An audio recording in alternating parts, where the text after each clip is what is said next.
আত্মা সম্পর্কে পূর্ণ জ্ঞান হলে তখন আর জগতের কোনো কিছুর প্রতি আকর্ষণ থাকে না। এই জায়গাটা একটু যদি আমরা বুঝতে চাই, আমাদের এই জগৎটা স্বপ্নের মতো।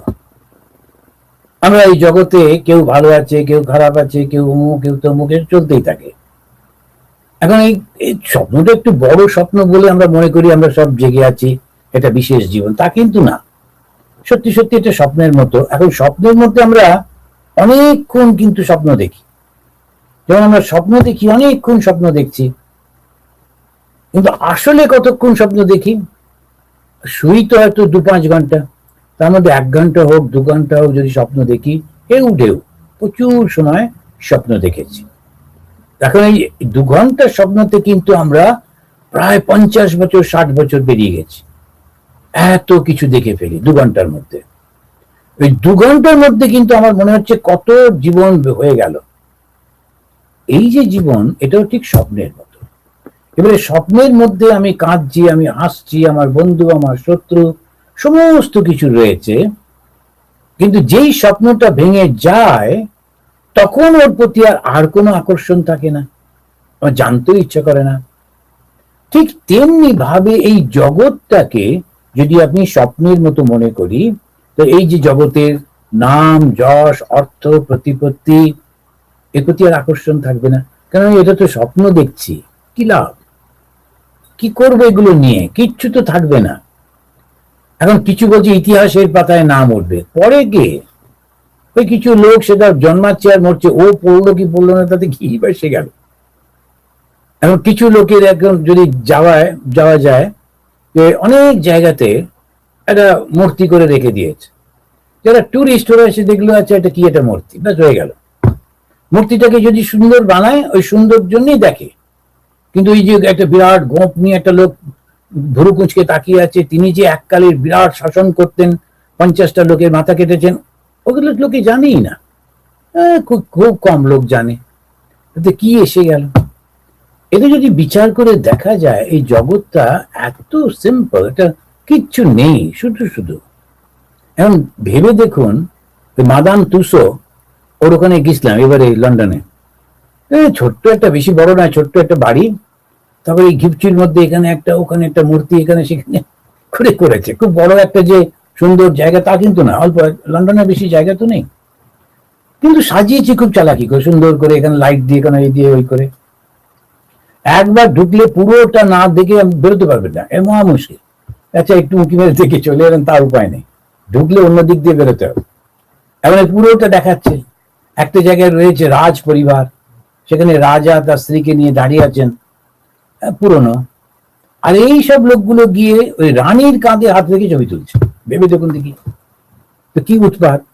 ওই রানী, তার ধারে কাছে যাওয়া যায় না, এখন এই যেহেতু মূর্তি করে রেখে দিয়েছে, তার কাঁধের উপরে হাত রেখে। আমিও আবার সুযোগ পেয়ে চার্চিলের পাশে দাঁড়িয়ে একটু ছবি তুলে এলাম। চার্চিলটা ভীষণ, তো আপনারা সবাই জানেন চার্চিল একদম ইতিহাস।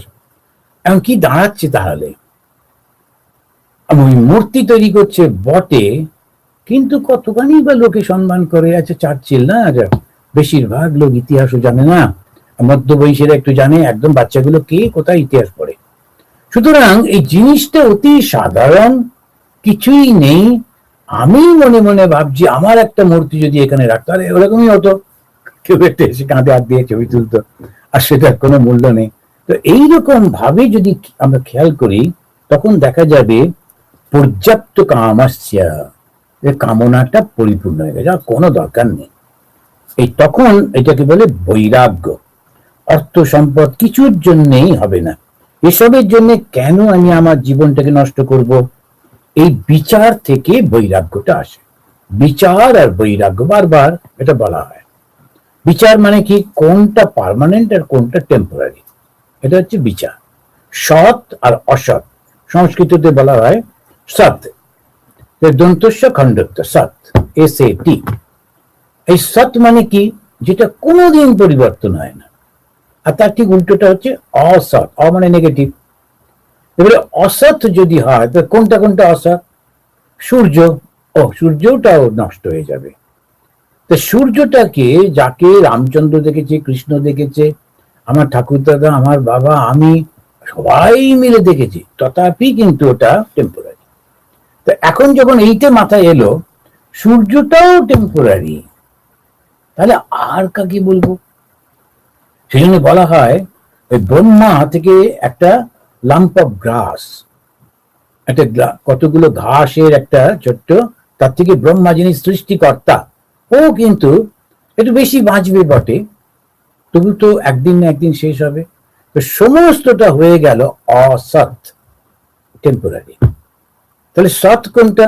যা কখনো পরিবর্তিত হয় না, যার কখনো পরিবর্তন হয় না, যাকে কখনো আগুন পোড়াতে পারে না, যাকে কাটা যায় না, এই রকম ভাবে নানা রকম ভাবে ব্যাখ্যা করে, আমাদের এখানেও বলবে।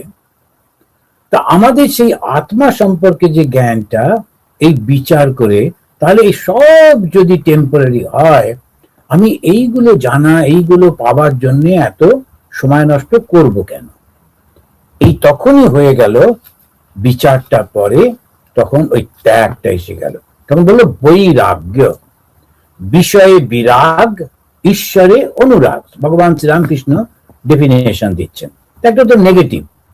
এই বিষয় যেগুলো, বিষয় কি এক একটা টার্মিনোলজি, অনেক সময় আমরা বুঝতে পারি না। বিষয় মানে হচ্ছে যা কিছু এই পাঁচটা ইন্দ্রিয় দিয়ে আমরা অনুভব করি, চোখ দিয়ে যেটা দেখি, গন্ধ দিয়ে যেটা বুঝি, স্পর্শ দিয়ে যেটা বুঝি, টেস্ট দিয়ে যেটা বুঝি জিহ্বা, তো এরকম কান দিয়ে বুঝি। এখন এই যখনগুলো, এই পাঁচটাই হচ্ছে বিষয়। পাঁচটা বিষয় কি কি? রূপ, রস, শব্দ, স্পর্শ আর গন্ধ। এই পাঁচটা বিষয়, আর আমাদের পাঁচটা ইন্দ্রিয়, এই পাঁচটা নিয়ে সবকিছু চলছে। এইটা যখন বুঝে গেলাম, তখন আমি কন্ট্রোল করতে শুরু করলাম। যেমন যাদের ডায়াবেটিস হয়, ওরা খাওয়াটা কন্ট্রোল করে কি না, আমি এতটা ক্যালোরি খাবো, তার বেশি খাবো না। যারা বুঝে গেছে তারা ওই ক্যালোরি কন্ট্রোল করে, কখন এক্সারসাইজের মাধ্যমে, খাবার মাধ্যমে, ওষুধের মাধ্যমে, তারপর চললো, লম্বা জীবন যাপন করে। আর যে বুঝতে পারে না, মনে হয় দুর্বল দুর্বল লাগছে, আচ্ছা বেশি করে দুধ খাই, তো আরো গোলমাল হয়ে যায়। তো সেই জন্য জ্ঞানটা দরকার। এই জগতে আমরা যখন এই জগতের নাম যশের জন্য ছুটছে যারা, তাদেরকে আমরা বলি অজ্ঞানী। সে হয়তো পিএইচডি করেছে, কিন্তু তথাপি এই জগতের নাম যশের জন্য ছুটছে, তখন ওই সাধুরা বলবেন অজ্ঞানী। কেন? ও এমন একটা জায়গায় ছুটছে যা পাওয়ার জন্য, এটা পেয়ে শান্তি হয় না।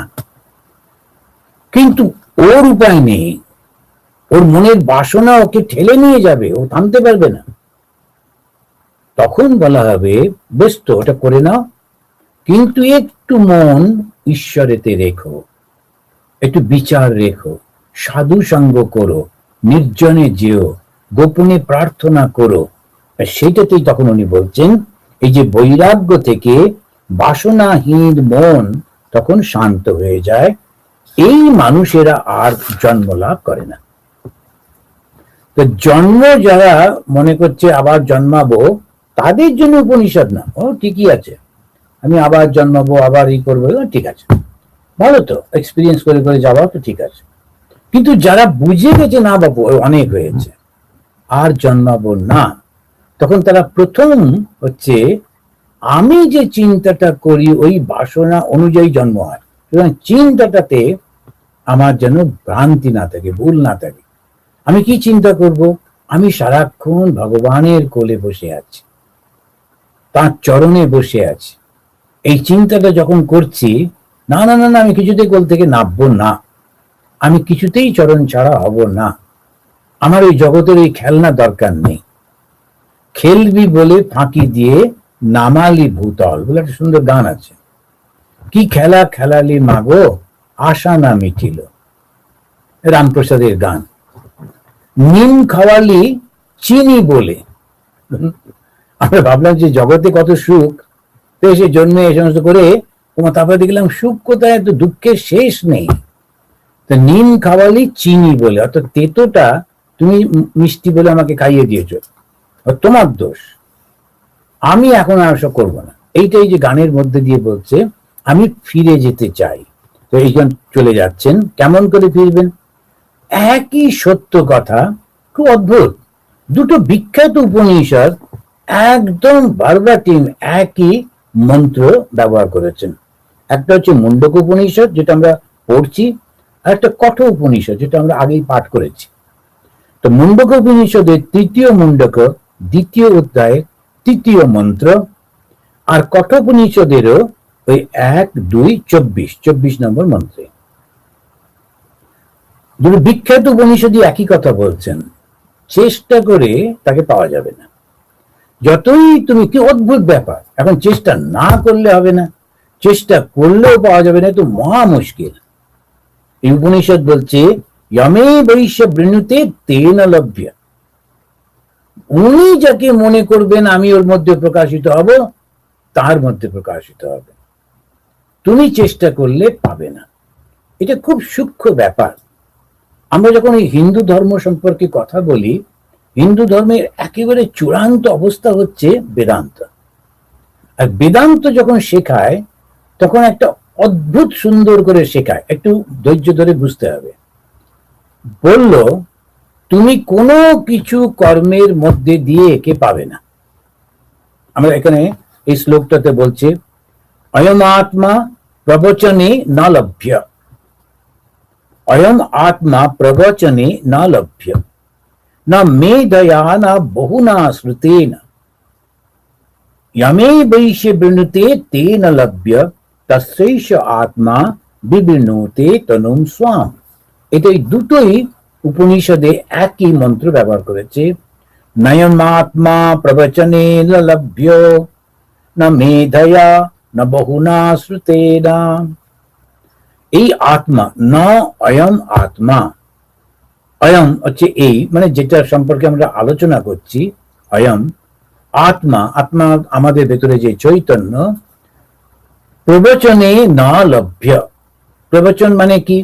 আলোচনা, খুব বিশেষভাবে আলোচনা কোন একটা বিষয়ে, সেটা বলে প্রবচন। ধরো আমরা যে বক্তৃতা বলি, সেই বক্তৃতা খুব বিশেষ করে বলে না, নানান রকম ভাবে বলে। যখন একটা বিষয়কে বিশেষ করে বোঝাবার চেষ্টা হচ্ছে আর লোকেরা শুনছে, সেটা হচ্ছে প্রবচন। সাধারণত ধর্মের কথাকেই প্রবচন বলা হয়। না অয়ম আত্মা প্রবচনে না লভ্য, না মেধয়া, তীক্ষ্ণ বুদ্ধি, না মেধয়া। আমি দেখছিলাম এই সব টিভিতে যে আসে, আরে ছোট্ট মেয়ে কেজি ক্লাসের, তাকে একটা বিশাল 17টা না নয় কত, একদম বলে যাচ্ছে এত প্লাস এত, এত প্লাস এত, এত প্লাস এত, করে করে করে করে বিরাট একটা অঙ্ক, এত মাইনাস এত প্লাস, এত মাইনাস এত প্লাস, করে করে করে। আর ও লিখছে না, ও শুধু শুনছে, চোখটা পিটপিট করছে, হাত টানিং করছে। ছোট্ট মেয়ে। যে মুহূর্তে টিচার থামলো, বললো 4, ওই যে বলে যাচ্ছে ও ক্যালকুলেট করে যাচ্ছে। কি প্রচন্ড বুদ্ধি ভেবে দেখুন তো। এই যে টিচার বলছে, আমি তো একটা মনে রাখতে পারছি না, ভাবছি যে এত তাড়াতাড়ি বলছে কি করতে, আস্তে আস্তে বলুক, তখন একটু ক্যালকুলেশন করতে হবে তো। 17 - 2, 17 - 2, 19 প্লাস এত, এগুলো 9 এরকম করে করে যাচ্ছে, করে করে করে করে লাস্টে এসে যখন ছাড়লো, মেয়েটা টপ করে বললো 4। আর একটাও বাচ্চা বললো ওই 4।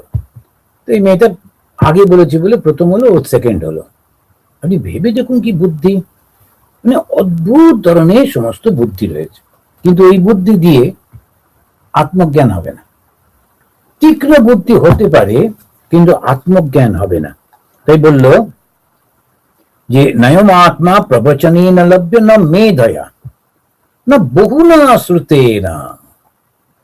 সর্বত্র গিয়ে গিয়ে শুনছি, আর গিয়ে সমস্ত বক্তৃতা শোনার জন্য কোথায় কোথায় যায়, তারপরে খালি অ্যাটেন্ড করছি, কোথায় এই দেশেও আর ও দেশেও সবাই প্রায় যায়, বিভিন্ন জায়গায় যায়।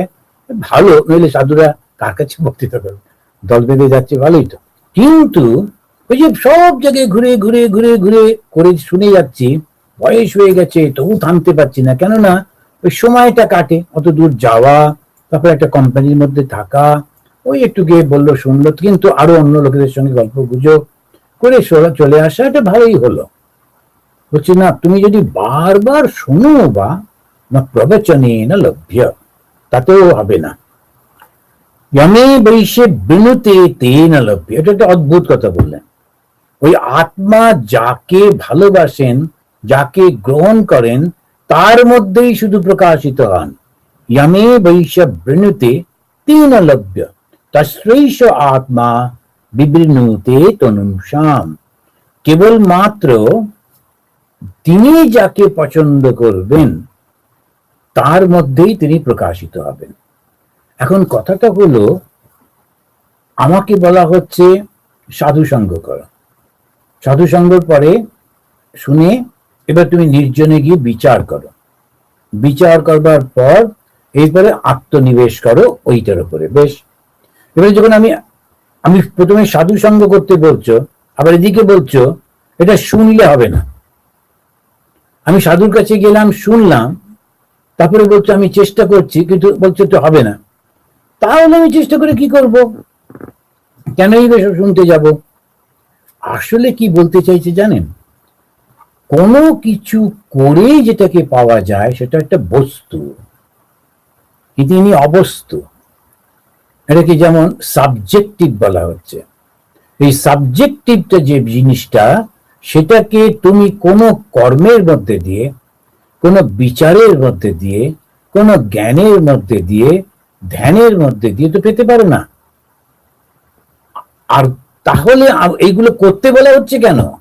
বলা হচ্ছে একটা বিশেষ কারণে। আসলে আমাদের মনের মধ্যে অলরেডি আত্মা রয়েছে। Each soul is potentially divine. Already সেটা রয়েছে, আমাকে পেতে হবে না, বাইরে থেকে কারুর কাছ থেকে পাচ্ছি না। শুধু গোলমাল হয়ে গেছে, ওর উপরে আমি অনেকগুলো জিনিস চাপিয়ে রেখে দিয়েছি। কাম, ক্রোধ, লোভ, মোহ, মাৎসর্য, এই সবগুলোর উপরে চাপিয়েছি। ওই একটা একটা করে যখন সরাচ্ছি, ওই কর্মটা আমি করছি, সরানোর কর্মটা করছি। আমি যখন একজনের কাছে গেলাম, গিয়ে বললাম আমার কাছে যে হিরেটা ছিল ওরা না খুঁজে পাচ্ছি না।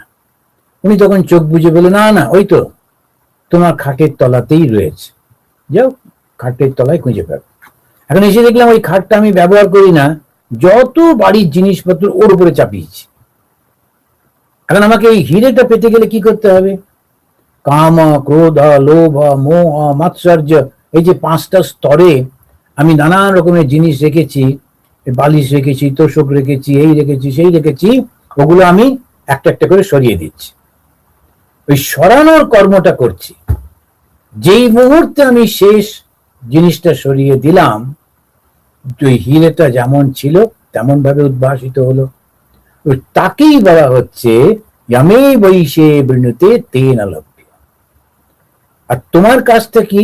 শুধু সরানো। এই সরানোটা কি? পরিষ্কার করা, মনটাকে শুদ্ধ করা। কিসের থেকে শুদ্ধ করছি? বাসনা থেকে শুদ্ধ করছি। বাসনা কিসের বাসনা? এই জগতের বাসনা। এই জগতে কি কি আছে? নাম, রূপ, এই দুটো নিয়েই জগৎ। কিন্তু 5টা বৈশিষ্ট্য, রূপ, রস, শব্দ, স্পর্শ আর গন্ধ। নাম আর ওই 5টাকে নিয়ে ওরা ছোট করে দিয়েছে, নাম আর রূপ। নাম না থাকলে তো বুঝতে পারি না, আর রূপ না থাকলেও ধারণা করতে পারি না। সুতরাং নাম আর রূপের জগৎ। আর তাহলে কি হলো? অস্তি ভাতি প্রিয়ম, আছে, প্রকাশিত হয়, ওটাই আনন্দের। এবারে কি হলো? যখন একজন আমাকে খুঁজে দিল যে তোমার ওই খাটের তলাতেই তোমার হিরেটা রয়েছে, উনি হলেন গুরু। তিনি বললেন each soul is potentially divine. প্রত্যেকের মধ্যে রয়েছে অয়মাত্মা ব্রহ্ম, আমি সেই ব্রহ্ম, আমার মধ্যে সেটা রয়েছে। তত্ত্বমসি, তোমার মধ্যে সেটা রয়েছে, যাও গিয়ে হিরেটা খুঁজে বার করো। এইবারে যে তপস্যাটা আমি করছি, সেটা কিন্তু এই যে এত শাস্ত্র পড়ছি, শাস্ত্র ব্যাখ্যা করছি, ধ্যান করছি, তারপর তীর্থযাত্রা করছি, তারপর দান করছি, নাম জপ করছি, ওই শুধু লোডগুলো সরানো, এই মনের উপর থেকে সমস্ত গুলো সরিয়ে দিচ্ছি। এই ক্রিয়া যেটা করছি সেটা কিন্তু ওটা পাওয়ার জন্য না, শুধু ওটাকে সরানোর জন্য। কিন্তু যেই কর্মটা হয়ে গেল, আপনার মনটা শুদ্ধ হলো, সঙ্গে সঙ্গে ওটা প্রকাশিত হলো। ভগবান শ্রীরামকৃষ্ণ, তার কাছে একজন গুরু এসেছেন, তিনি ওকে মন দীক্ষা দেবেন, দিয়ে ধ্যান শেখাচ্ছেন ব্রহ্মজ্ঞান লাভের জন্যে। ব্রহ্মজ্ঞান লাভের জন্য বসে ভগবানকে বলছেন তুমি ধ্যান করো যে তুমি নিরাকার, তুমি দেহ নাও, মন নাও, বুদ্ধি নাও, তুমি নিরাকার। কিন্তু এতদিনের ওনার মনের মধ্যে রয়েছে মা কালী, তো সারা যখনই চোখ বুঝছেন চোখের সামনে মা কালী। উনি বলছেন না, মা কালী ছাড়া আমি আর কিছু দেখতে পাচ্ছি না।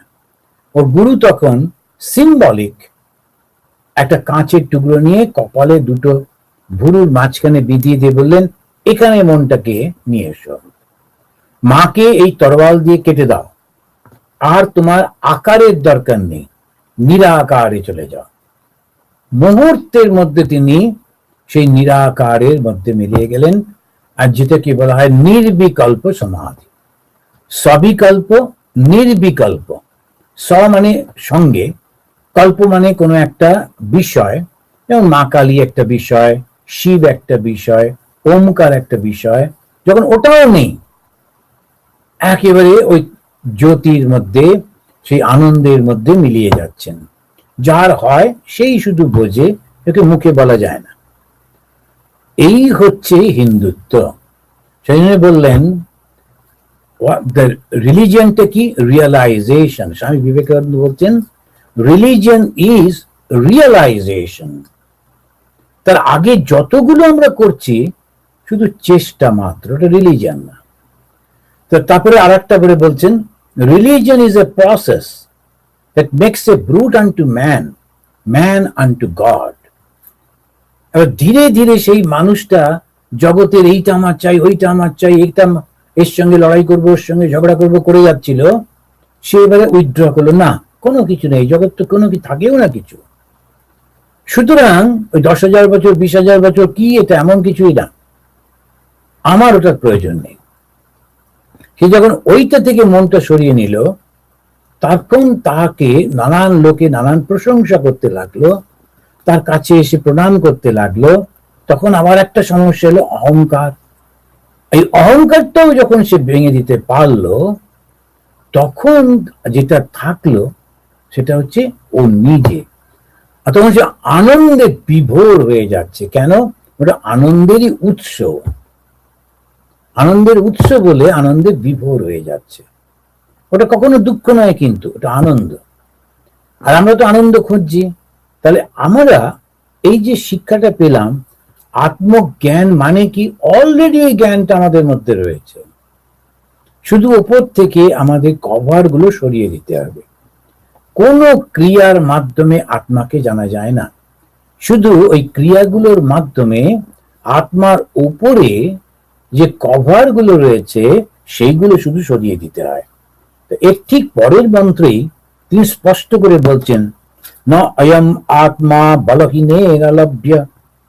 বলহীন, যদি বল বা শক্তি না থাকে সেই আত্মাকে পাবে না। কেননা আচ্ছা, আমি না থাকলে এই সংসারের কি হবে, আমাকে তো এটা করে দিতে হবে, আমাকে তো এটা করে দিতে হবে। তুমি যখন ছিলে না এই সংসার কি ছিল? তুমি যখন থাকবে না এই সংসার কি বন্ধ হয়ে যাবে? কিছু বন্ধ হবে না। আর শুধু শুধু নিজেকে এরকম অত ইম্পর্টেন্স দেবার কোনো দরকার নেই। এবার যখন আমি কোনো কিছু করতে যাচ্ছি বাধা আসছে, যখনই ভালো কাজ করতে যাবেন, বা ওটা প্রকৃতি, প্রকৃতির ওটা হবেই। যখনই আমরা হাওয়াটাকে গরম করি, হাওয়াটা উপরে উঠে যায়, হালকা হয়ে যায়, উপরে উঠে যায়। কিন্তু যে জায়গাটা ফাঁকা হলো, ওই জায়গাটা ভরবার জন্য চারপাশ থেকে ঠান্ডা হাওয়া ওখানে ছুটে আসে। ওই জন্য ঝড়গুলো হয়। যেই গরম হাওয়া উপরে উঠে যায়, চারপাশে ঠান্ডা হাওয়া ছুটে আসে ওটাকে ভর্তি করবার জন্য। এখন আমার মনটাকে যখন আমি বিষয় থেকে শূন্য করছি, শূন্য হলে সে উপর দিকে উঠে যাচ্ছে, আর চারপাশে যত বিষয় আছে, নাম রূপ, সব সব ছুটে ছুটে আসছে। সেজন্য একটু ধ্যান করেছে কি করেনি, একেবারে সবাই তার পায়ে এসে পড়লো, একেবারে খুব কেমন করে আশীর্বাদ করুন, অমুক করুন, তমুক করুন। এবার ওই আর একটা বিপদ হলো, তখন সে নিজেকে মনে করতে লাগলো তাই তো আমি পবিত্র, আমি ছুঁয়ে দিলে হবে, এই সব গোলমাল। আবার ওই চক্রটা চলতে। ওই জন্য বলছে যে ভীষণ কঠিন, বলহীনে না লভ্য। মনটা অত্যন্ত কঠিন না থাকলে এই থেকে বেরোনো যায় না। ন অয়ম আত্মা বলহীনে না লভ্য। শারীরিক শক্তি একটু প্রয়োজন, মানসিক শক্তি সব থেকে বেশি প্রয়োজন। তারপরে বলছেন নচ প্রমাদাত। আর যে সমস্ত লোকেদের মধ্যে সংসারী বাসনা রয়েছে, সংসারী বাসনা মানে কি? গ্র্যাবিং। সংসার মানেই হচ্ছে ধরে রাখা, ত্যাগ আর সংসার। সংসার মানে হচ্ছে ধরে রাখার ইচ্ছা, এটা আমার চাই, এটা আমার চাই, এটা আমার চাই।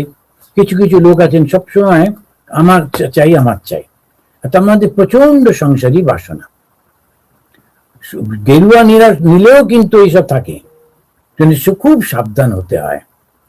নচ প্রমাদাত। প্রমাদ মানে হচ্ছে আমাদের এই জগতে বিষয় ভোগ করবার জন্য একটা উৎসাহ ভেতরে আসে, ওটা হচ্ছে প্রমাদ। সেই জন্য অপ্রমাদ, কোন রকম যেন ওই সংসারী মানসিকতা না থাকে। যেটা চাই আমি গ্র্যাব করবার চেষ্টা করছি, পাবার চেষ্টা করছি, সংসারী। নাম যশ পাওয়ার চেষ্টা করছি, এই একটু এই করছি, সেটার জন্য রেকগনিশন পাওয়ার চেষ্টা করছি, ওটা সংসারী বাসনা, সন্ন্যাসীর না। সন্ন্যাসীর কর্মটা করে। একটা অসাধারণ উদাহরণ হচ্ছে চৈতন্য মহাপ্রভু। তো চৈতন্য মহাপ্রভু একটা বিষয়ের উপরে তিনি ব্যাখ্যা লিখেছিলেন, সুন্দর একটা বই তৈরি হয়েছে। তিনি তার বন্ধু রঘুনাথকে নিয়ে নৌকো করে নদিয়াতে তিনি বলছেন, রঘুনাথ আমি দেখো এগুলো না লিখেছি, তোমাকে পড়ে শোনাই, তুমিও পণ্ডিত, বলো দেখি কোনো ভুল আছে কিনা। উনি পড়ে যাচ্ছেন, যখন শেষের দিকে দেখছেন রঘুনাথের চোখে জল। উনি বললেন যে কি হলো, তুমি কাঁদছো কেন, আমি কি কিছু খারাপ লিখেছি? বল না না না, আমিও এই বইটার উপরেই একটা লিখেছি, কিন্তু এখন দেখছি তুমি যে লিখেছো, তুমি যে ব্যাখ্যা করেছো, ওটা এত ভালো হয়েছে, তোমারটা যখন পাবলিশ হবে, লোকের কাছে যাবে, আমার বই কেউ পড়বে না, আমার টিকা কেউ পড়বে না। সঙ্গে সঙ্গে ওই অত সুন্দর লেখা নিয়ে জলে ফেলে দিলেন। বলেন না, তোমারটাই লোকে পড়বে, আমার দরকার নেই। এ হচ্ছে সন্ন্যাস। কোন রকম বাসনা নেই। যখনই তোমার জন্য আমি সব ত্যাগ করতে পারি, আমার কিছু দরকার নেই। তো এ লোকে প্রশংসা করলো কি নিন্দা করলো কি, এটা দিল কি এটা দিল না, আমার চিন্তাই নেই। ওই হচ্ছে সন্ন্যাস। তো আমরা তিনবার শান্তি বলে শেষ করি। ওম শান্তি শান্তি শান্তি। হরি ওম তৎসৎ।